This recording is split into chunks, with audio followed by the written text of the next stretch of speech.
सबसे पहले आप सबको मेरी प्यार भरी नमस्कार। एक बार ओशो जी ने गौतम बुद्ध जी की एक बहुत ही प्यारी कहानी सुनाई। उस कहानी में क्या होता है कि एक मलंग पुत्ता या मलंग पुत, जैसा भी आप प्रोनाउंस करना चाहो, वो गौतम बुद्ध जी के पास आते हैं और बहुत ही गहरे गहरे सवाल पूछने लगते हैं।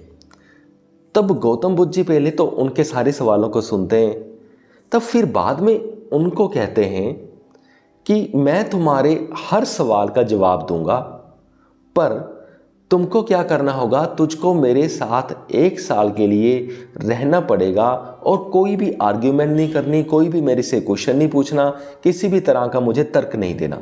सिर्फ 1 साल के लिए मेरे साथ रहना है और जैसा मैं कहूँ ठीक वैसा करना है, और कोई भी जो मैंने तुझे कहा है उसका कोई भी नियम नहीं तोड़ना है।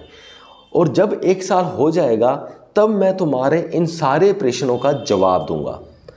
तो मलंग पुत्ता जो होते हैं वो कहते हैं ठीक है, उनको बात सही लगती है। वो कहते हैं मैं कोई बात नहीं, मैं 1 साल के लिए आपको फॉलो कर लूँगा और उसके बाद मैं आपको फिर से ये सारे क्वेश्चंस पूछूंगा और आप मुझे आंसर बताओगे। गौतम बुद्ध जी कहते हैं ठीक है। तो जब ये सारा हो जाता है, मामला सेट हो जाता है, तब जब वो उनके साथ रहना शुरू कर देते हैं, तो उसी दिन क्या होता है, जब ये सारी कन्वर्सेशन हुई होती है, एक सारीपुत होता है, वो भी गौतम बुद्ध जी का एक डिसाइपल होता है। तो वो ये बातें जब सुनता है कि इनका ये सेट हो गया है सिस्टम, तो तब वो हंसने लग जाता है। तो जो मलंग पुत्र होता है वो उसे ऐसा होता है कि हंस क्यों रहा है, तो वो पूछ ही लेता है कि तुम हंस क्यों रहे हो। तो सारीपुत कहता है मैं इसलिए हंस रहा हूँ कि जिस बंदे के साथ तुम बात कर रहे हो ये बहुत ही बड़ा धोखेबाज है।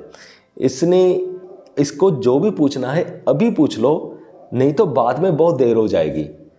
तो जो मलंग पुत होता है वो सारीपुत की बात सुन लेता है, पर उसे समझ में नहीं आता कि ये इसने क्या कहा।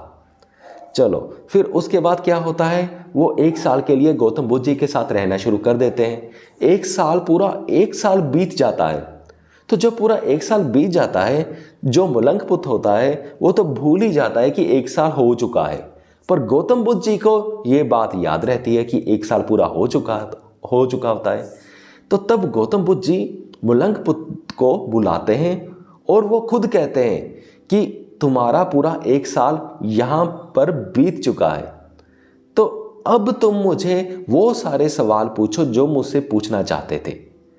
तो तब मलंग पुत्र जी को समझ में आ जाती है सारीपुत की बात।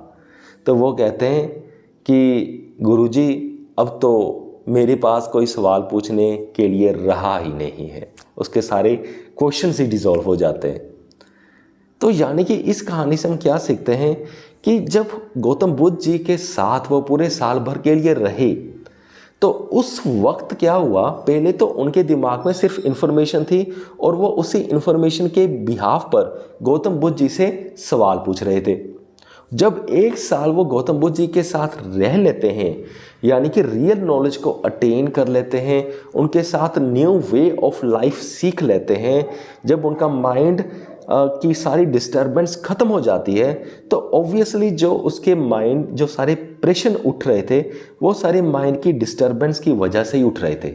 जब वो 1 साल पूरा गौतम बुद्ध जी के साथ रहते हैं, पूरा माइंड रिलैक्स हो जाता है, सारी डिस्टर्बेंस ख़त्म हो जाती है, तो उस डिस्टर्बेंस से जो उठ रहे थे प्रश्न पहले, वो भी जब डिस्टर्बेंस उसका सोर्स ही ख़त्म हो गया तो वो प्रश्न भी ख़त्म हो जाते हैं। तो उनको पता चल जाता है कि यानी कि आप दूसरे एंगल से अगर हम सोचें तो उनको रियलाइज़ हो जाता है कि अब इन प्रश्नों का कोई फ़ायदा नहीं है, ये सारी बकवास ही है, ऐसे प्रश्नों से हमारी लाइफ ट्रांसफॉर्म नहीं हो सकती। लाइफ ट्रांसफॉर्म जो होनी थी वो 1 साल उनके साथ रहकर हो चुकी है, तो इसलिए अब उनके दिमाग में कोई प्रश्न होता ही नहीं, और या कोई प्रश्न पूछना भी उन्हें बहुत फजूल लगा होगा। ऐसे भी हम इस सारी चीज़ को, इस कहानी से हम बातें सीख सकते हैं। मुझे पूरी उम्मीद है कि आप सबको ये वीडियो समझ में आ गया होगा। इस वीडियो के डिस्क्रिप्शन बॉक्स में मैं अच्छी स्पिरिचुअल बुक्स के लिंक्स डाल दूंगा और कुकू FM का नाम भी डाल दूंगा, साथ में कूपन कोड भी डाल दूंगा। आप उन्हें कूपन कोड को डालकर आपको 50% ऑफ पर मेंबरशिप मिलेगी और पूरे साल भर के लिए आप कुकू FM पर सारी ऑडियो बुक सुन सकते हो। ऑब्वियसली जब आप कुकू FM पर कोड डालेंगे तो हमें भी थोड़ा सा बेनिफिट होगा। इस वीडियो को यहाँ तक देखने के लिए आपका बहुत बहुत धन्यवाद।